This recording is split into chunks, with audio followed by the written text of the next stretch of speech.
they're not going to show up and say, hi, I'm here to sell you Agentic AI. Nobody knows what the heck that is. They're going to say, hey, by the way, did you know you should be posting on social media? Yeah, okay, well, are you doing that? Well, I tried, but for a while it was so expensive. Or, hey, yeah, but I have my, a part-time receptionist doing it, but I hate that, and it's too much, or it doesn't work, blah, blah, blah, blah, blah. Hey, guess what? What if I could just do that for you for like $50 a month? And it just all works magically. Here, let me show you a demo. Oh, wow, that's amazing. Boom. What is all that? That is the agent doing all the work, but you're, again, selling the outcome and understanding the.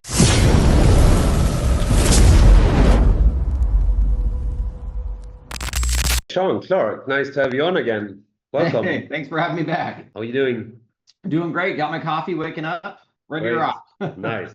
People who don't know who you are, I think most of our audience probably know who you are, but for the ones who don't, would you like to introduce yourself? CEO and co-founder of HighLevel. That's all I got. Yeah. Okay. For people who don't know, HighLevel CRM marketing automation. There you go. Serving SMEs all around the globe, right? Exactly. About 3 million now, I think. Yeah. Do you know how many markets you're serving at the moment? A lot. Like probably all of them. No idea. I mean, I think 150 plus countries or something. Really big number. That's awesome. And you said almost 3 million users. Yep, that's right. And we have something huge to announce too. Like I saw something of you running past HubSpot. Oh yeah. So yeah, we're the #1 marketing automation platform on the planet now, which is pretty exciting. That's pretty cool, right? I agree. It's very cool. Yeah.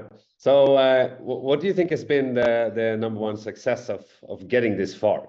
I think it's been about helping other people create businesses and grow their business. So, we really live in a world where we focus heavily on, first and foremost, are we helping as a product help someone else grow either a new business or accelerate their existing business and add more revenue to their bottom line? And if we're not, we just don't feel like we're doing the right thing. And I think having focused on that since inception, has been the biggest thing that's helped us. Because, if you're, I always tell people, look, if you're known as the person who helps make somebody money, you're going to do fine, right? So fundamentally, that's how we KPI the whole company. That's how we focus the product teams. I mean, that's how we run everything. There's a lot of changes going on and a lot of updates, and there's new stuff coming all the time. It's easy to get distracted and see all these shiny objects and not really know where to start. We touched it a little bit last time you were on here, but I'd like to go a bit deeper there. Last time you mentioned the 5-day challenge, great place to start. Would you still say that that's the #1 resource to look for coming in new to the ecosystem? Yeah, I mean, certainly that, absolutely. But I think at the heart of it, what you're really, if you really want to take a step back, what you're really trying to do is get an outcome for somebody, right? And most of the time, those outcomes are very simple outcomes. Everyone wants the same thing. The secret is like this: everyone wants more customers. So if you can deliver more customers to people, you win. And how you choose to do that can vary, right? But it's actually quite simple. Like the vast majority of businesses, the thing you have to remember is they miss inbound inquiries all the time. So they miss inbound calls all the time. They miss all kinds of people come to their website who then don't take an action because they don't know what to do. Because if you go to every website, the websites are all the same, right? They look nice. They say about us, our team, their history, our services. That's lovely. It sounds like this is sort of perception and reality. So I hate to break it to people, reality is actually way overrated. Perception is way more important. People act based on beliefs. They don't act based on facts. We'd love it if it were the case, but lots of people would do lots of things if they were factual. I mean, fundamentally, whether you sort of, the way I think about it, like think of a topic that shouldn't be controversial, like global warming. Even if you disagree for the cause of global warming, you could certainly agree that global warming is a bad thing, and then you could, and there are a load of actions you can take to reduce it. And yet, lots of people aren't going to do anything. They're going to continue doing what they've always done because perceptionally they don't perceive it as an issue for them, and that's the point. That's why they're not taking action. And so fundamentally, what you need to realize is that your goal is to help people take an action based on the perception that you're able to bring them that outcome. And so think about it like this: you come to a website And yeah, it looks nice, but if I don't know what to do, so let's say I look at the site, I'm convinced you're my vendor. Now what? Fundamentally, you put a chat widget on that website that's AI driven, and man, it pops up at the bottom right hand corner of every page. It says, "Hey, I'm down here to help you." Great. I'm going to click that and I'm going to talk through it. And any lead you bring in through that chat widget, you can put your finger on and say, that was me. I helped you get that. Right there, you're driving an amazing perception to the business owner that, hey, look, you just got them a brand new customer. That is creating value and is very simple to do. It takes 5 minutes to put a chat widget on a website. With AI now, it can do amazing things. And so you're creating value very quickly for that business owner, and bam, you've done something simple with one feature. So back to the whole like, hey, there's a lot of shiny objects, totally shiny objects, but please start simple, focus on the fact that you as a practitioner, you might have to understand the tools, but your job is not to sell tools. You're not selling hammers and saws and nails. You're selling remodeled homes or new houses or whatever. You're selling those outcomes, not the tools. That's the most important thing to remember when you're thinking about the tools versus how to use those tools to serve customers. So if you go into this as a solopreneur, you start out by yourself, you just came into the ecosystem, yep. You've decided to go for this AI bot after doing the 5-day channels, for example, and you start to run into obstacles. You start to feel like you have not full control over how to use the software, or you don't know how to build your prompts, or how to get this prompt or the chatbot to reply the way you want to.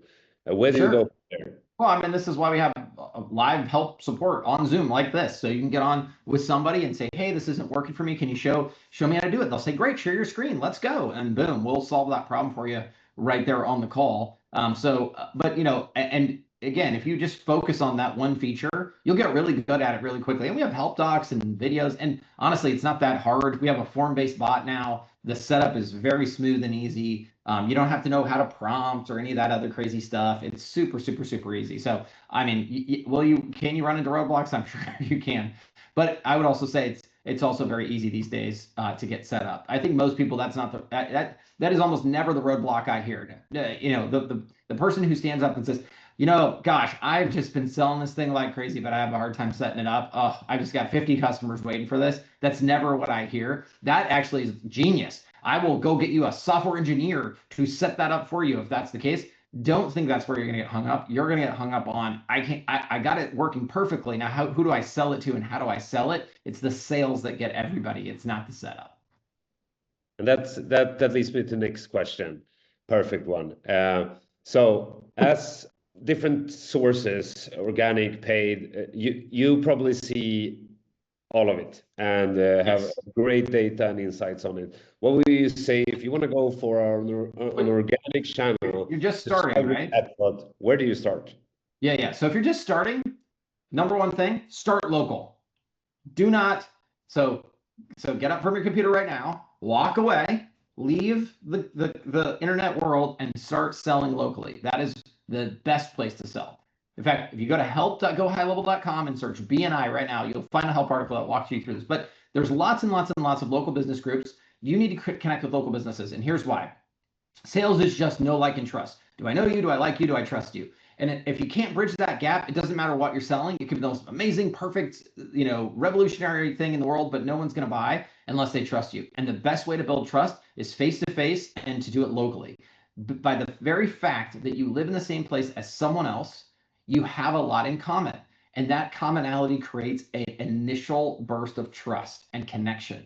And fundamentally, that is what you need to really bridge that gap. So no, don't run organic content. No, don't run ads. If you are telling me you are at zero right now, you do not need to be on the internet. You need to be out in your community, talking to business owners, figuring out what their issues are, showing up in a very physical way. It makes a huge impression on people. And I'm telling you, everybody has enough businesses locally that they can crush it. And there's lots and lots and lots and lots of businesses that actually have scaled to insane numbers this way. There is a company called Patterson Dental. They are a multi-billion-dollar megacorp. But guess what? They sell locally. The guy in a van drives up to every dentist office that you know and drops off dental supplies. And on the van it says Patterson Dental. And the dentist sees them as a local business. And yet they are a multi-billion-dollar corporation. And how is that the case? It's because they've simply taken a local presence and scaled it out many, many, many ways.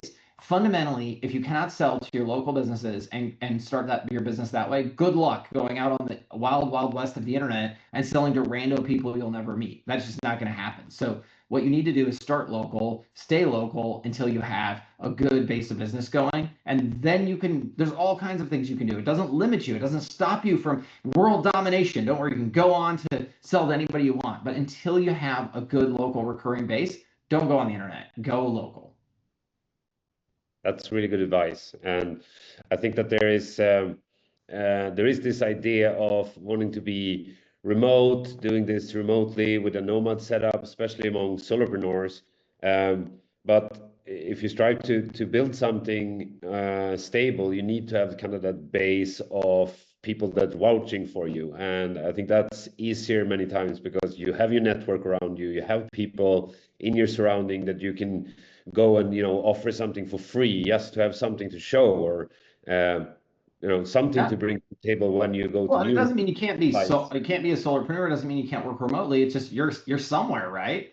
And again, I hate to break it to people in life, but if the way you present is like, well, I'm never anywhere for any more than 5 minutes, and I'm always moving around, and I don't exist in any place. You don't really you sound kind of sketchy, right? That's not very trustworthy. Like most of the people that do well, at some point, you set down some roots someplace for some amount of time. Otherwise, you're just not very trustworthy, because if those people who operate, I mean, I don't care if you do sell across the internet, at some point, the people you're going to sell to are established businesses, people who actually exist someplace and actually serve a customer base. And they want a vendor and vendors that they can trust. And they're going to look for people like them, people who are established and people who somehow they feel like they can depend on. And so fundamentally, yes, of course you can still run this as a business. You can live in a place, sell it to everybody in that place, and then you can go on vacation for a month someplace else. That's fine. Nobody's going to be down on that. But fundamentally, you need to exist in a place. And when you do, you can sell to that place. And look, the great news is you can pick a place you want to be. If you want to be, in Hawaii or whatever, great, go be in Hawaii. But there's a ton of local businesses in Hawaii who need this product, so go be there. So ultimately, it doesn't limit you. It's not like you are chained to your desk or something. You have to I'm not saying go get an office. I'm just saying sell where you are, because you fundamentally have knowledge of that place in a way that other people don't. And even if you don't know the place, you just showed up 5 minutes ago, you have presence in a way that you aren't going to have over a Zoom call. That is why, there's no such thing as like, oh, you just run this magic ad you see and people magically sign up, you see, and they never talk to you. I mean, I have been onboarding people. I onboarded all of the original HighLevel customers. I onboarded until I could not onboard anymore. In fact, I literally last week was on an airplane with my family, no HighLevel gear on at all, and a guy randomly picked me out and is like, "Hey, are you Shaun Clark?" And I'm like, "Uh-oh." He's gonna punch me in the face, like, "Is there an open ticket or something?" No, he's like, "Oh yeah, it's so great to meet you, blah blah blah. I always want to meet you. You did my onboarding for me back in 2020 or something." And that stuck with him. And why was that? It's because he didn't expect me to show up on a call and help him get started. So again, it's that connection that people remember. He doesn't remember. I guarantee you, he remembers nothing about the onboarding. He may have, I don't even know if he's still a customer. Like, who knows? But he remembers that moment, that connection, and that's what's so important when you're selling. You got to get out there and talk to people. If you can't do that, you're not going to ever run any business of any kind. Just curiosity. How many employees are you today? 1,800. 1,800. And how many of them are at the office and working remote? That's a good trick question. We don't have an office, so 100% are remote. That's 100% I mean, I theoretically have an office, but I mean, it's the old office of my old partner. In fact, we just heard that now, of course, now, sadly, sadly, for that question, my answer is going to change though. So we are opening up a brand new office in Dallas, Texas. It'd be really big, but it has nothing to do with employees. It has everything to do with our customers. So we're going to have this big office, and it's going to have tons of podcasting studios. And the goal is, if you're a customer, you can come in anytime, and you can actually create content there. You can hang out there. You can work there. You can do whatever. It's really like a customer-centric office. We'll have a couple of desks for employees, but not many. But it'll be mostly like a production facility for customers who want to create content. So we That's are amazing. open a really big office here in the next When is that happening? 6 months. Well, our goal is, so we're just signing the lease now. We've been in negotiations for months, but the goal is to try If we can't open it by October, we will try to do tours in October when we have our big annual event in Dallas in October. That's amazing. Yeah. I hope I'll be able to join around that time. Yeah. Come But all down of our there. employees will still be remote, by the way, and any of the people that you see in the office will have the option to not be in the office. But strangely enough, some people like it. I think they're nuts. But today we have a 100% remote company, and we've built the entire company remotely, and we'll continue to offer that to our employees who want to be remote. But for those people, for whatever reason, who like to be in an office, we'll also, if they're in Dallas anyways, we'll offer them that capacity. I've noticed that I've been remote now for 10 years, and I've noticed that I feel more drained towards going to these events and network and meet with people. I think they're great, actually. In fact, I agree with you. I love going to the events too. The events are where it's at because I feel like you can really concentrate your time, and you can really talk to people and create relationships. And then those relationships can kind of like go out after the event. But I don't like the idea of like every day feeling compelled and forced to go to some place for something. I love the idea of going places for specific events that I'm interested in versus feeling like, oh yeah, that's right. I gotta be up by this time. I gotta take a shower. I gotta get dressed. Oh shoot, I gotta get new clothes. I gotta look good. All these things. I'd much rather just roll out of bed and get working. But I get it. Some people are much more social than I am, so they need that connection. But I just like the idea that we certainly offer the option for people to be remote. And I think it allows you to access talent you couldn't otherwise access. I mean, just because somebody doesn't live in the one place that you happen to have an office, like that's a real big limiter if that's the only place you hire. So I feel very fortunate that we were able to reach out globally and find amazing talent. Yeah, same here.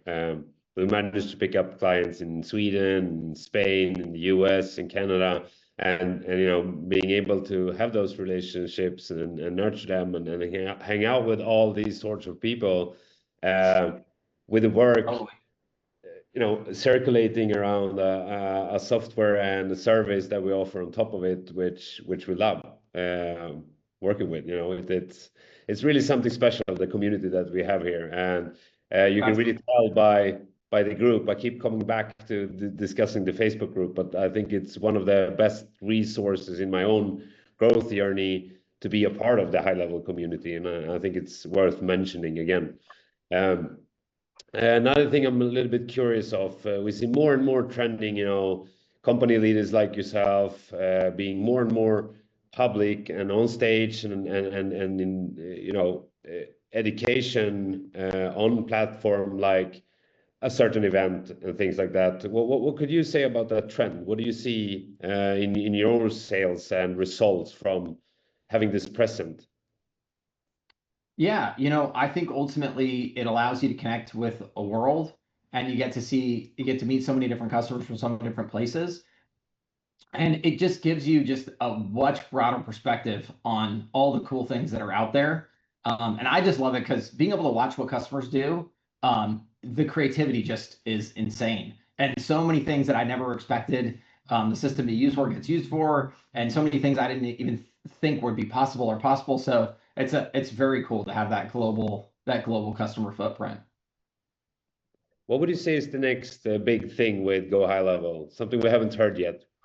Give us Well, some. I think the big thing for us is going to be agentic AI. So I mean, it's very clear to me that the future of AI is agents, and agents are really just the AI that does specific sort of tasks, and not very. I mean, I'm sort of yeah, specific tasks definitely for sure, but like in and around a topical area. So like a social media agent that sort of knows how to create and post social media content for your brand or your company. Now, as cool as that sounds, I think that the fundamental crux will be that it will be sufficiently complex, yet again, that the average small business owner is not going to be going out and creating social media posting agents. But as we know, every small business should be posting on social media. So now what? Well, I think what's beautiful is our customer base now fills that gap because they come in, they understand the tech, they can learn the tech, they can keep up with the tech, and they can then deploy those solutions out to those end business owners. Because again, they're not going to show up and say, "Hi, I'm here to sell you Agentic AI." Nobody knows what the heck that is.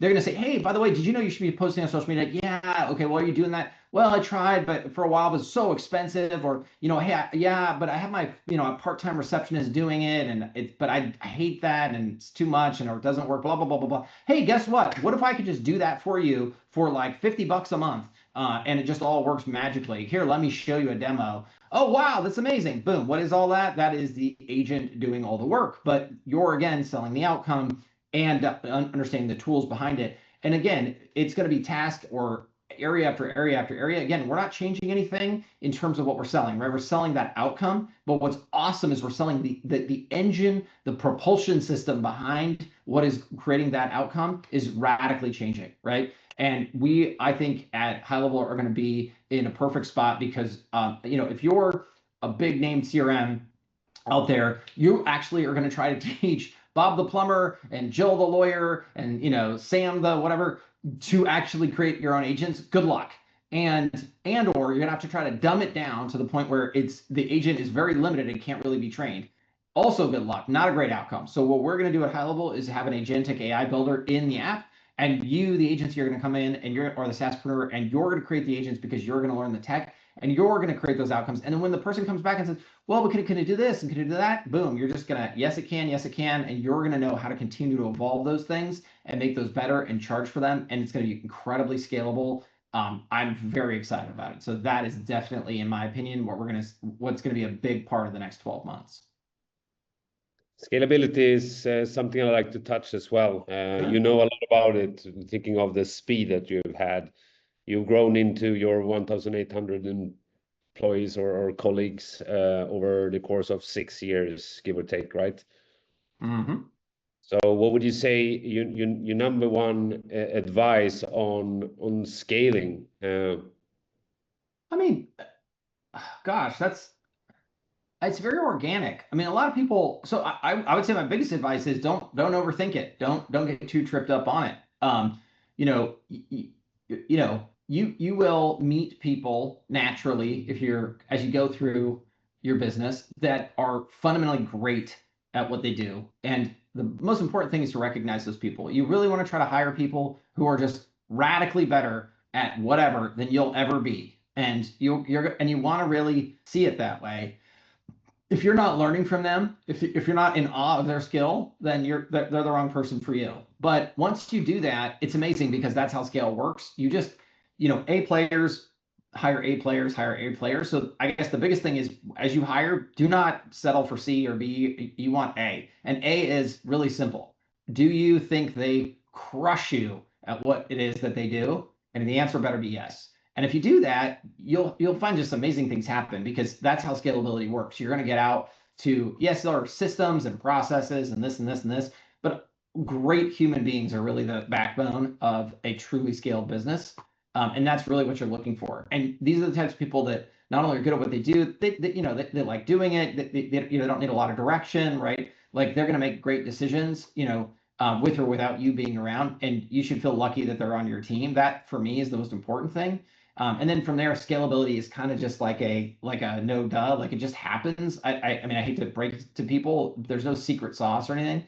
And I think where people get in trouble is they'll hire just kind of random people because they're kind of doing it on the fly and they feel very pressured, or they'll hire somebody who's like lesser cost because they're concerned. And I was there too. I remember one of the first people we hired with a six-figure salary, six figures, I don't know, 100,000 plus. I was frightened out of my mind about it because I was like, I don't know, are we going to get big enough? We're going to have revenue, blah, blah, blah, blah, blah. But we took a bet, and this person was amazing, is still on the team, is amazing, and we wouldn't be here without them. So, taking a risk, I think, to stretch yourself to get a great person, that is probably the best advice I would give you for scale. Yeah. And I think we might have some of the smaller businesses in our audience now thinking, okay, that's easy to say. You're 1,800 employees. You can take a bet on it.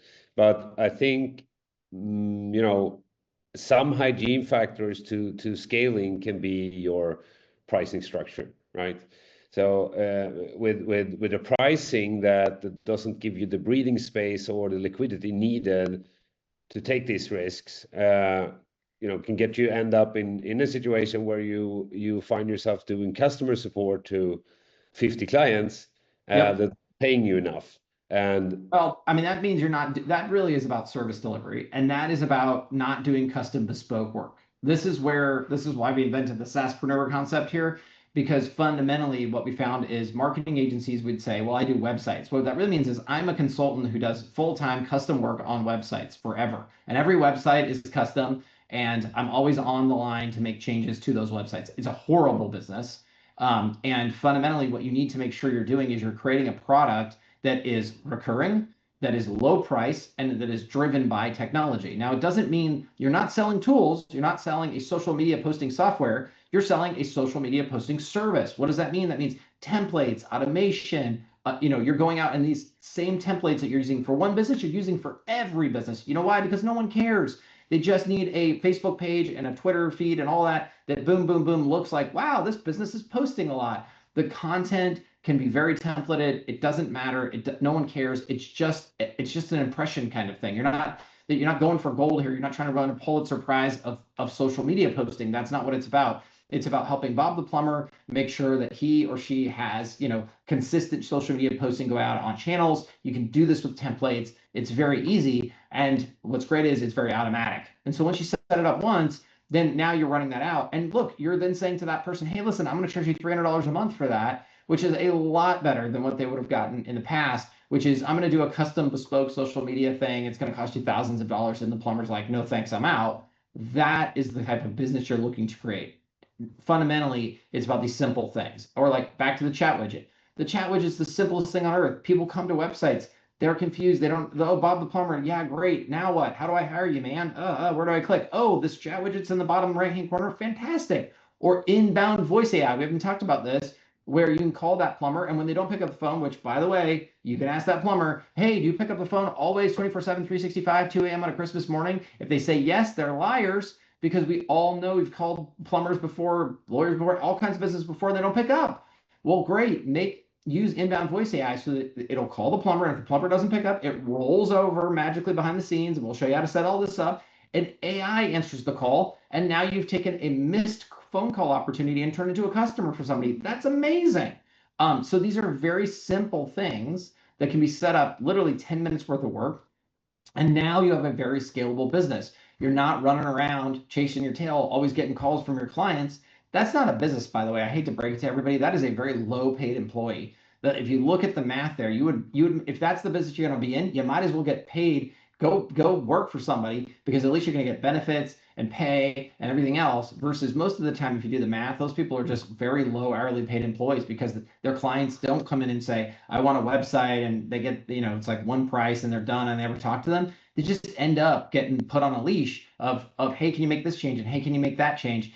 It's a terrible business. I've seen it thousands of times. That is why you need to move to the entrepreneur model. You need to use recurring, technology-driven outcome creation. That is the secret to breaking free from that.